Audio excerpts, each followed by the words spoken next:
ಯಾಕಂದ್ರೆ ಅಲ್ಲಿ ತನಕ ನೋಡಿರೋ ನಮ್ರತ ಬೇರೆ, ಆ ಟಾಸ್ಕ್ ಗಳಲ್ಲಿ ನೋಡಿರೋ ನಮ್ರತ ಬೇರೆ. ಆ ಕ್ಷಣಕ್ಕೆ ನನಗೆ ಅದು ಸರಿ ಅಂತ ಅನಿಸ್ತು. ಆ ಕ್ಷಣಕ್ಕೆ ನಾವ್ ಇದನ್ನ ಮಾಡ್ಬೇಕು ಅಂತ ಅನಿಸ್ತು. ಅಷ್ಟು ನಾವಿಬ್ರನ್ನ ಟಾರ್ಗೆಟ್ ಮಾಡಿದ್ವಿ. ಒಂದು ಸಂಗೀತ, ಬಾಯಿ ತೆಗೆದ್ರೆ ಬಾಯೊಳಗೆ ಹಾಕೋಣ, ಕಣ್ ತೆಗೆದ್ರೆ ಕಣ್ಣೊಳಗೆ ಹಾಕೋಣ, ಮೂಗಿಗೆ ಹಾಕೋಣ, ಸೊ ದಟ್ ಅವ್ರಿಗೆ ಉಸಿರಾಡಕ್ಕೂ ಸ್ಪೇಸ್ ಸಿಗದೆ ಎದ್ದು ಬಿಡ್ಬೇಕು.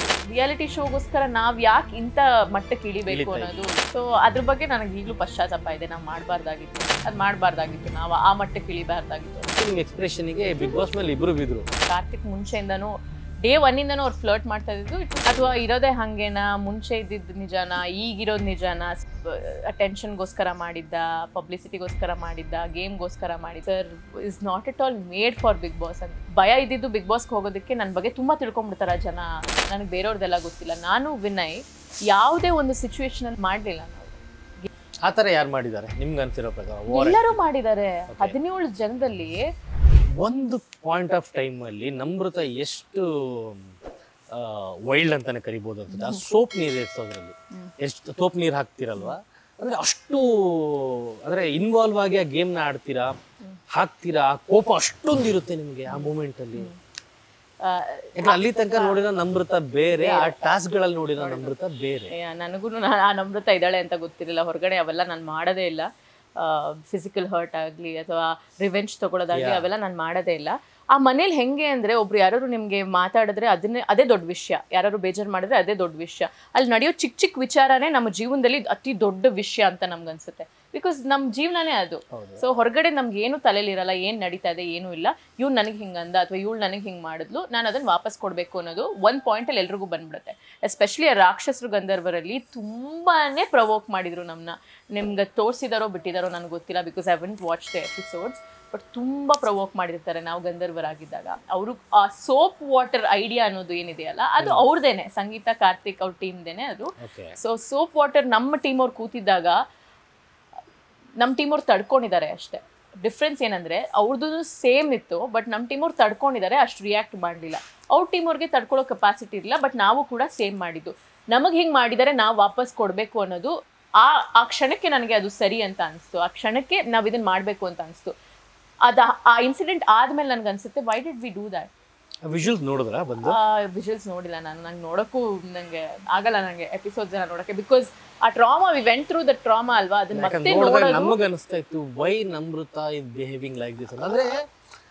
ಬಿಕಾಸ್ ಆ ಕೋಪ, ಫ್ರಸ್ಟ್ರೇಷನ್ ಹೇಗೆ ತೋರಿಸ್ತಾ ಇದ್ರಿ ಅಂದ್ರೆ, ಅಂಡ್ ಬಿಕಾಸ್ ಆಫ್ ದಟ್ ಅವರಿಬ್ಬರಿಗೆ ಐಸ್ ಇಂಜುರೀಸ್ ಆಗುತ್ತೆ. ಹೌದು, ಐಸ್ ಇಂಜುರಿ ಆದ್ಮೇಲೆ ತುಂಬಾ ನೊಂದ್ಕೊಂತೀರಾ, ಗಿಲ್ಟ್ ಫೀಲ್ ಮಾಡ್ತೀರಾ. ಹೌದು, ನಮ್ಮ ತಲೆಯಲ್ಲಿ ಫಿಸಿಕಲ್ ಆಗಿ ಅವ್ರಿಗೆ ಹರ್ಟ್ ಮಾಡಬೇಕು ಅಥವಾ ಅವ್ರಿಗೆ ಆಚೆ ಕಳಿಸ್ಬೇಕು ಅನ್ನೋದು ಏನಿರಲಿಲ್ಲ. ನಮ್ಮ ತಲೆಯಲ್ಲಿ ಅವಾಗ ಓಡ್ತಾ ಇದ್ದಿದ್ದು ಇವ್ರನ್ನ ಎಬ್ಬಿಸ್ಬೇಕಷ್ಟೇ. ನಮ್ಗೆ ಕೊಟ್ಟಿರೋ 2 ಗಂಟೆ ಕಾಲದಲ್ಲಿ ಫಸ್ಟ್ ನಾವಿಬ್ಬರನ್ನ ಟಾರ್ಗೆಟ್ ಮಾಡಿದ್ವಿ. ಒಂದು ಸಂಗೀತ ಅಲ್ಲ, ಒಂದು ಸಿರಿ ಮ್ಯಾಮು, ಒಂದು ಡ್ರೋನ್ದು ನಮ್ಗೆ ಗೊತ್ತಿತ್ತು ಅವನಿಗೆ ತಡ್ಕೊಳ್ಳೋ ಕೆಪಾಸಿಟಿ ಇಲ್ಲ ಅಂತ. ಸಿರಿ ಮ್ಯಾಮ್ದು ಅಷ್ಟೇ, she doesn't have that capacity ಅಂತ ಗೊತ್ತಿತ್ತು. ಬಟ್ ವೆನ್ ವಿ ಸ್ಟಾರ್ಟೆಡ್ ಸಂಗೀತನ ಜೊತೆ ಏನಾಯಿತು, ಅವ್ರಿಗೆ ತಡ್ಕೊಳಕ್ಕಾಗಲ್ಲ ಅಂತ ನಮಗೆ ಗೊತ್ತಾಯಿತು. That's why we started with Sangeetha ತುಂಬ ಜಾಸ್ತಿ ರಿಯಾಕ್ಟ್ ಮಾಡ್ತಾ ಇದ್ರು. ಸೊ ಅಲ್ಲಿಂದ ನಾವು ಶುರು ಮಾಡಿದ್ವಿ. ಅವ್ರ ಸ್ಟ್ರಾಟಜಿ ಏನಿತ್ತು, ಸಂಗೀತ ಟೀಮ್ ಅವ್ರದ್ದು, ಯಾರಿಗೂ ಉಸಿರಾಡಕ್ಕೆ ಗ್ಯಾಪ್ ಕೊಡಬಾರ್ದು, ಬಾಯಿ ತೆಗೆದ್ರೆ ಬಾಯೊಳಗೆ ಹಾಕೋಣ, ಕಣ್ ತೆಗೆದ್ರೆ ಕಣ್ಣೊಳಗೆ ಹಾಕೋಣ, ಮೂಗಿಗೆ ಹಾಕೋಣ, ಸೊ ದಟ್ ಅವ್ರಿಗೆ ಉಸಿರಾಡಕ್ಕೂ ಸ್ಪೇಸ್ ಸಿಗದೆ ಎದ್ದು ಬಿಡಬೇಕು. ಅದು ಅವ್ರ ಸ್ಟ್ರಾಟಜಿ. ಅದನ್ನ ನಾವು ಯೂಸ್ ಮಾಡ್ತೀವಿ. ಬಟ್ ನಮ್ದು ಅಗ್ಲಿಯಾಗಿ ಕಾಣಿಸುತ್ತೆ, ಅವ್ರದ್ದು ಕಾಣಿಸಲ್ಲ. ಬಿಕಾಸ್ ನಾವು ನಮ್ಮ ಟೀಮವ್ರು ರಿಯಾಕ್ಷನ್ ಕೊಡಲಿಲ್ಲ, ಅವ್ರ ಟೀಮವ್ರು ರಿಯಾಕ್ಟ್ ಮಾಡಿದ್ರು ಅಷ್ಟೇ.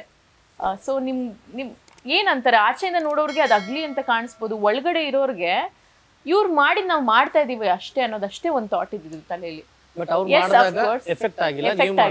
ಎಫೆಕ್ಟ್ ಆಯ್ತು, ಯಾಕಂದ್ರೆ ಅವ್ರ ಕಣ್ಣಿಗೆ ಏನಾಯ್ತು, ಏಟಾಯ್ತು, ಅವೆಲ್ಲ ಆಯ್ತು.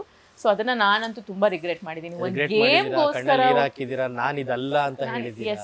ರಿಯಾಲಿಟಿ ಶೋಗೋಸ್ಕರ ನಾವ್ ಯಾಕೆ ಇಂಥ ಮಟ್ಟಕ್ಕೆ ಇಳಿಬೇಕು ಅನ್ನೋದು, that was a very wrong move. And ಅದ್ರ ಬಗ್ಗೆ ನಿಮಗೆ ಏನ್ ಅನಿಸ್ತು ಅದನ್ನೇ ಇಲ್ಲಿ ನೋಡಿದ ಶೋ ನೋಡಿದ ವ್ಯೂವರ್ಸ್ಗೆ ಅಂತೀರಾ? ಹೌದು, ಅವಾಗಲೇ ಆ ಕಮೆಂಟ್ಗಳು ಬರೋದು, ಆ moment of heat of the moment. So ಅದ್ರ ಬಗ್ಗೆ ನನಗೆ ಈಗಲೂ ಪಶ್ಚಾತ್ತಾಪ ಇದೆ, ನಾವು ಮಾಡಬಾರ್ದಾಗಿತ್ತು ಅಂತ. ಕರ್ಮ ಅನ್ಕೊಂಡು ನಾವು ಅವ್ರು ಮಾಡಿದ್ದನ್ನು ನಾವು ಮಾಡೋಣ ಅಂದ್ಕೊಂಡು ಅದು ಮಾಡಬಾರ್ದಾಗಿತ್ತು, ನಾವು ಆ ಮಟ್ಟಕ್ಕೆ ಇಳಿಬಾರ್ದಾಗಿತ್ತು ಅಂತ ಅನಿಸುತ್ತೆ. ಎಲ್ಲರಿಗೂ ರಿಗ್ರೆಟ್ ಇದೆ. ಎಸ್ಪೆಷಲಿ ಆ ಕಂಡಾದಾಗಂತೂ ನಮಗೆ ತುಂಬ ನೋವಾಯಿತು. ಅಷ್ಟು ದಿನಗಳು ಅವ್ರು ಬರಲಿಲ್ವಲ್ಲ, ಅವರಿಬ್ಬರು ಹಾಸ್ಪಿಟ್ಲಿಗೆ ಹೋಗಿ, ಅವಾಗ ತುಂಬ ನೋವಾಗಿತ್ತು. ಆ್ಯಂಡ್ 100 ಡೇಸ್ ಬಿಗ್ ಬಾಸ್ ಮನೇಲಿ ಯಾವ ಕಾರಣಕ್ಕೆ ನಮ್ರತ ಇದ್ರು, ಯಾವ ಕಾರಣಕ್ಕೆ ಜನ ವೋಟ್ ಮಾಡಿದ್ರು, ಯಾವ ಕಾರಣಕ್ಕೆ ನಿಮ್ಗೆ ಇಷ್ಟಪಟ್ಟರು ಅನಿಸುತ್ತೆ ನಿಮಗೆ? ನಾನು ಫೇಕ್ ಮಾಡಲಿಲ್ಲ ಅಂತ ಅನ್ಸುತ್ತೆ. ಯಾವುದೇ ಕಂಟೆಂಟ್ಗೋಸ್ಕರ ಮಾಡಲಿಲ್ಲ. ಹಾಡ್ ಆಗ್ತಾಗ ಎಲ್ರಿಗಿಂತ ಮುಂಚೆ ಹೋಗಿ ಮೊದಲು ಕುಣಿದು ಎಂಜಾಯ್ ಮಾಡ್ತಿದ್ದವಳು ನಾನು. ತುಂಬಾ ಚೆನ್ನಾಗಿ ಡ್ಯಾನ್ಸ್ ಮಾಡ್ತಿದ್ದೀವಿ ಅದನ್ನ. ಸೊ ಅದು ಯಾರು ಬರ್ಲಿ ಬಿಡ್ಲಿ, ಎಂತ ಸಿಚುವೇಶನ್ ಆಗ್ಲಿ, ನನಗೆ ಬೇಜಾರಾಗಿರ್ಲಿ, ನನಗೆ ಕೋಪ ಬಂದಿರಲಿ, ನಾನು ಹೋಗಿ ಅದನ್ನ ಎಂಜಾಯ್ ಮಾಡ್ತಾ ಇದ್ದೆ. ಒಂದೊಂದು ಕ್ಷಣನೂ ನಾನು ಜೀವಿಸಿದ್ದೀನಿ ಆ ಮನೇಲಿ ಅಂತ ಅನ್ಸುತ್ತೆ. ಅದನ್ನ ಎಲ್ಲರೂ ಅಬ್ಸರ್ವ್ ಮಾಡಿದ್ದಾರೆ ಅಂತ ಅನ್ಸುತ್ತೆ. ಅಳು ಬಂದಾಗ, ಬೇಜಾರಾದಾಗ ಅಲ್ಲೇ ಹತ್ತಿದ್ದೀನಿ, ಕೋಪ ಮಾಡ್ಕೊಂಡಾಗ ಅಲ್ಲೇ ವಾಪಸ್ ಕೊಟ್ಟಿದ್ದೀನಿ, ಬೇಜಾರಾದಾಗ ಅಲ್ಲೇ ಬೇಜಾರು ಮಾಡ್ಕೊಂಡಿದ್ದೀನಿ, ಖುಷಿ ಆದಾಗ ಮನ್ಸಾರೆ ಕೆಟ್ಟದಾಗ ನಕ್ಕಿದ್ದೀನಿ. ನನಗೂ ಗೊತ್ತಿಲ್ಲ ಅಷ್ಟೊಂದು ನಗ್ತೀನಿ ನಾನು ಅಂತ. ಸೊ ಪ್ರಾಬ್ಲಿ ಇದೆ, ಅದೆಲ್ಲ ಇಷ್ಟ ಆಗಿದೆ ಜನಕ್ಕೆ. ಆಚೆಗಡೆ ನಮ್ರತಂಗೆ ಪರ್ಸ್ನಲ್ ಆಕ್ಸೆಸ್ಸೇ ಕೊಟ್ಟಿರಲಿಲ್ಲ ನಾನು ಯಾರಿಗೂ. ನಾನು ವೆರಿ ಪ್ರೈವೇಟ್ ಪರ್ಸನ್. ನಾನು ಭಯ ಇದ್ದಿದ್ದು ಬಿಗ್ ಬಾಸ್ಗೆ ಹೋಗೋದಕ್ಕೆ ನನ್ನ ಬಗ್ಗೆ ತುಂಬ ತಿಳ್ಕೊಂಡ್ಬಿಡ್ತಾರ ಜನ. ನಾನೊಂದು ಪಾತ್ರ ಆಗಿ ಜನಕ್ಕೆ ಪರಿಚಯ ಆಗಬೇಕು, ನಮ್ರತಾಗಿ ನಂಗೆ ಪರಿಚಯ ಆಗೋದಕ್ಕೆ I was not Bigg Boss ಇಂದ ಏನೋ ಡಿಸೈಡ್ ಮಾಡ್ಬಿಡ್ತಾರ ನನ್ನ ಬಗ್ಗೆ, ಅಂಡ್ ಜಡ್ಜ್ ಮಾಡ್ಬಿಡ್ತಾರ, ಕ್ಯಾರೆಕ್ಟರ್ ಅಸಾಸಿನೇಷನ್ ಆಗೋಗುತ್ತಾ, ಅದೆಲ್ಲ ಹೋಯ್ತು. ಒಂದು 2-3 ವೀಕ್ಸ್ ಆದ್ಮೇಲೆ ಆ ಭಯ ಎಲ್ಲ ಹೋಯ್ತು ನನಗೆ. And I was just my self. And ಜೊತೆಗೆ ನೀವೇನ್ ಹೇಳಿದ್ರಲ್ಲ ಅದ್ರ ಬಿಟ್ಟು ಇನ್ನೊಂದು ಇಷ್ಟಪಟ್ಟಿದ್ದಾರೆ ಜನ. ಏನ್ ಎಕ್ಸ್ಪ್ರೆಷನ್ ಕೊಡ್ತಾಳೆ ಗುರು ಇವರು ಅಂತ. ಮೋಸ್ಟ್ಲಿ ಅವ್ರು ತೋರಿಸಿರೋದಕ್ಕೂ ಏನೋ ಗೊತ್ತಿಲ್ಲ, ಕೆಲವೊಂದು ಕ್ಯೂಟ್ ಎಕ್ಸ್ಪ್ರೆಷನ್ಸ್ ಗಳು ಕೊಡ್ತೀರಾ ನೀವು, ರಿಯಾಕ್ಷನ್ಸ್, ಕಣ್ಣಲ್ಲಿ ಕೊಡೋದು, ಸಮಥಿಂಗ್ ಬೇರೆ ಬೇರೆ ನಿಮ್ಮ ಒಂದು ಕೋ ಕಂಟೆಸ್ಟೆಂಟ್ ಜೊತೆ. ಅದನ್ನೆಲ್ಲ ನೋಡ್ಬಿಟ್ಟು ಎಷ್ಟೋ ಕಡೆ ಟ್ರೋಲ್ ಮಾಡಿರ್ತಾರೆ, ಹಾಕಿರ್ತಾರೆ, ಎಲ್ಲ ನೋಡ್ತಾರೆ.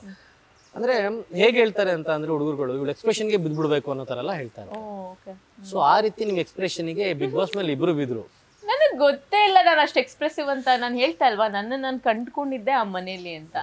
ಐ ನೆವರ್ ನ್ಯೂ ನಾನು ಇಷ್ಟೊಂದು ನಗ್ತೀನಿ, ನಾನು ಸ್ಮೈಲ್ ಮಾಡ್ತೀನಿ, ಇವೆಲ್ಲ ನಾನು ಮಾಡ್ತಾನೆ ಇರ್ಲಿಲ್ಲ. ಅಲ್ಲ, ಎಲ್ಲಾ ಕ್ಯಾಮ್ರಾಗಳಿದ್ವಲ್ಲ, ಬೆಸ್ಟ್ ಮೂಮೆಂಟ್ ನ ಕ್ಯಾಪ್ಚರ್ ಮಾಡಿ ಅದನ್ನ ಜನಕ್ಕೆ ತೋರಿಸೋರು. ಸೊ ಆ ರೀತಿ ಕೊಟ್ಟಿರೋ ಎಕ್ಸ್ಪ್ರೆಷನ್ ಅಲ್ಲಿ ಬಿಗ್ ಬಾಸ್ ಮನೇಲಿ ಫಸ್ಟ್ ಸ್ನೇಹಿತ್ ಬೀಳ್ತಾರೆ, ಅಯ್ಯೋ ಕಾರ್ತಿಕ್ ಬೀಳ್ತಾರೆ. ಅದೇನು ಬಿದ್ದಿರೋದೆಲ್ಲ ಅಲ್ಲ, ನಮ್ಗೆ ಗೊತ್ತಿಲ್ಲ ಒಳಗಿರೋದು, ನಾನು ನೋಡಿರೋದು ಕೇಳ್ತೀನಿ, ಎಕ್ಸ್ಪ್ಲನೇಷನ್ ನೀವೇ ಕೊಡ್ಬೇಕು. ಕಾರ್ತಿಕ್ ಅಂತೂ it was just a prank. Karthik ಮುಂಚೆಯಿಂದನೂ ಡೇ 1 ಇಂದನೂ ಅವ್ರು ಫ್ಲರ್ಟ್ ಮಾಡ್ತಾ ಇದ್ದು. It was just a prank. ಹೋಗ್ತಾ ಹೋಗ್ತಾ ನನಗೂ ಗೊತ್ತಾಯ್ತು ಅದು ಪ್ರ್ಯಾಂಕ್ ಅಂತ. ನಾನು ಐ ಸ್ಟಾರ್ಟೆಡ್ ಪ್ಲೇಯಿಂಗ್ ಅಲಾಂಗ್. ಸ್ನೇಹಿತ ಇದ್ದಾಗ ಕಾರ್ತಿಕ್ ಸ್ವಲ್ಪ ಡೌನ್ ಆಗ್ತಾರೆ. ಅಂದ್ರೆ ಕೋರ್ಸ್ ಅಂದ್ರೆ ಒಬ್ರು ಯಾರಾದ್ರೂ ತುಂಬಾ ಸ್ಟ್ರಾಂಗ್ ಆಗಿ ಇಲ್ಲ ನಂಗೆ ಇವಳು ಇಷ್ಟ ಅಂತ ನಿಂತಾಗ ಪ್ರ್ಯಾಂಕ್ ಮಾಡ್ತಾ ಇದ್ದವರು ಸ್ವಲ್ಪ ಹಿಂದೆ ಉಳಿತಾರೆ, ಬೇಡ ನಮ್ಗೆ ಯಾಕೆ ಅಂತ. ಸೊ ಅದಾಗಿದೆ ಅಷ್ಟೇ. ಸ್ನೇಹಿತ was serious with you? I don't know and I don't want to talk about. ಕೆಲವೊಂದ್ ಕಡೆ ನೋ ಅಂತಾನೂ ಹೇಳಲ್ಲ ನೀವು? ಏನು ಮಾತಾಡಕ್ಕೆ ಇಂಟ್ರೆಸ್ಟ್ ಇಲ್ಲ ನಂಗೆ ಅದ್ರ ಬಗ್ಗೆ. ಬಿಕಾಸ್ ನಾನು ಯಾರು ಅಲ್ಲ ಅದ್ರನ್ನ ಕಮೆಂಟ್ ಮಾಡಕ್ಕೆ. ಬಿಕಾಸ್ ನಾನು ನೋಡಿಲ್ಲ ಅದು. ಅಂದ್ರೆ ನಾನು ಆ ಕೇರು ಅದು ಎಲ್ಲ ನಾನು ನೋಡಿದ್ದೀನಿ, ಬಟ್ ಅವ್ರ ಮನ್ಸೊಳಗೆ ಇಳಿದು ನೋಡೋಕ್ಕಾಗಲ್ವಲ್ಲ ಅದು ನಿಜಾನ ಸುಳ್ಳ ಅಂತ. So I don't want to. But after few days ಸ್ನೇಹಿತ ಆಚೆ ಹೋಗಿ ವಾಪಸ್ ಬಂದ ಮೇಲೆ ಹೇಗಿತ್ತು? ಕೆಲವೊಂದು ಮಾತು ಚೆನ್ನಾಗಿರಲಿಲ್ಲ, ಇಷ್ಟ ಆಗಲಿಲ್ಲ. ಅಂದರೆ ನಾನು ಪ್ರೀವಿಯಸ್ ಇಂಟರ್ವ್ಯೂಸಲ್ಲೂ ನಾನು ಮಾತಾಡೋಕ್ಕೆ ಇಷ್ಟಪಟ್ಟಿಲ್ಲ. ಬಿಕಾಸ್ ನೋಬಡಿ ಡಿಸರ್ವ್ಸ್ ನನ್ನ ಟೈಮ್ ಆ್ಯಂಡ್ ಎನರ್ಜಿ ಅಂತ ಅನಿಸುತ್ತೆ. ಎಸ್ಪೆಷಲಿ ನನಗೆ ಅದೆಲ್ಲ ಆದಮೇಲೆ ನನಗೆ ಇಷ್ಟ ಆಗಲಿಲ್ಲ. ಒಳಗಿದ್ದ ಸ್ನೇಹಿತೆ ಬೇರೆ, ಆಚೆ ಹೋಗಿ ಬಂದ್ಮೇಲೆ ಬಂದಿರೋ ಸ್ನೇಹಿತೆ ಬೇರೆ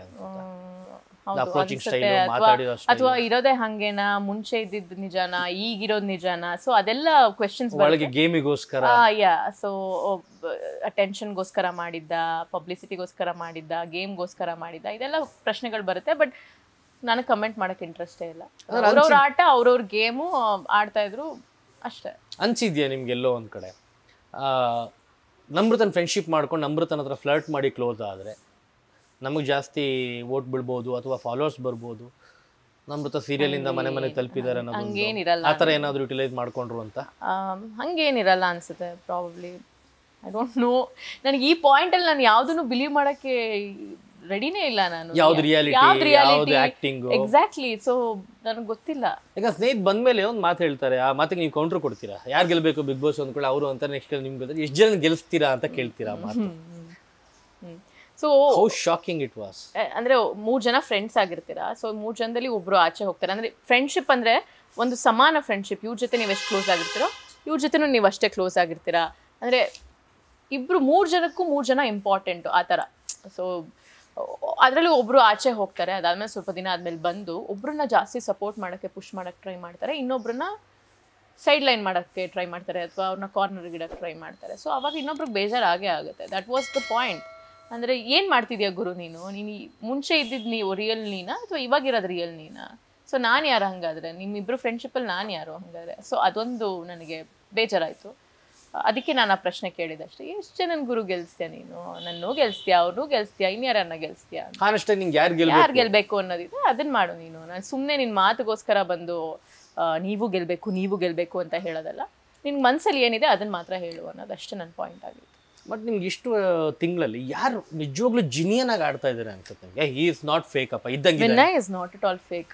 ನಾನು ವಿನಯ್, ನನಗೆ ಬೇರೆಯವ್ರದ್ದೆಲ್ಲ ಗೊತ್ತಿಲ್ಲ, ನಾನು ವಿನಯ್ ಯಾವುದೇ ಒಂದು ಸಿಚುವೇಶನಲ್ಲೂ ಫೇಕ್ ಮಾಡಲಿಲ್ಲ. ನಾವು ಗೇಮ್ಗೋಸ್ಕರ ಇದನ್ನು ಮಾಡೋಣ, ಹಿಂಗೆ ಕಾಣಿಸ್ಕೋತೀವಿ ಅಥವಾ ಹಂಗೆ ಕಂಟೆಂಟ್ ಕೊಡೋಣ, ಅವೆಲ್ಲ ನಾವು ಮಾಡಲೇ ಇಲ್ಲ. ಆ ಥರ ಯಾರು ಮಾಡಿದ್ದಾರೆ ನಿಮ್ಗೆ ಅನ್ಸಿರೋ ಪ್ರಕಾರ? ಎಲ್ಲರೂ ಮಾಡಿದ್ದಾರೆ. 17 ಜನದಲ್ಲಿ ಗೌರಿ ಸರ್ ಅಷ್ಟೇ. Gowri sir is not at all made for Bigg Boss ಅಂತ ಅನ್ಸುತ್ತೆ. ಅವ್ರ ಜೊತೆ ಕೆಲಸ ಮಾಡಿದ್ದೀವಿ ನನ್ಗಂತೂ 4 years. ತುಂಬಾ ರೆಸ್ಪೆಕ್ಟ್ ಇದೆ ಅವ್ರಿಗೆ. ಅಂಡ್ ಅವ್ರು ಫಿಟ್ ಇನ್ ಆಗಕ್ಕೂ ಆಗ್ಲಿಲ್ಲ. ಅಂದ್ರೆ ಅವ್ರಿಗೆ ಶಾಕ್ ಆಗೋಯ್ತು ಸೆಕೆಂಡ್ ವೀಕ್ ಅಲ್ಲಿ, ಯಾರು ಇವರೆಲ್ಲ ಈ ತರ ಎಲ್ಲ ಮಾಡ್ಬೇಕಾ ಒಂದು ಗೇಮ್. ತುಂಬಾ ಸಾಫ್ಟ್ ನೇಚರು. ಅದ್ಬಿಟ್ಟು ಬೇರೆ ಎಲ್ಲರೂ ಗೇಮ್ ಆಡಿದ್ದಾರೆ. ಎವ್ರಿಬಡಿ ಇಸ್ ಪ್ಲೇಡ್ ಗೇಮ್ ಅಂತ. Speed plus Karnataka.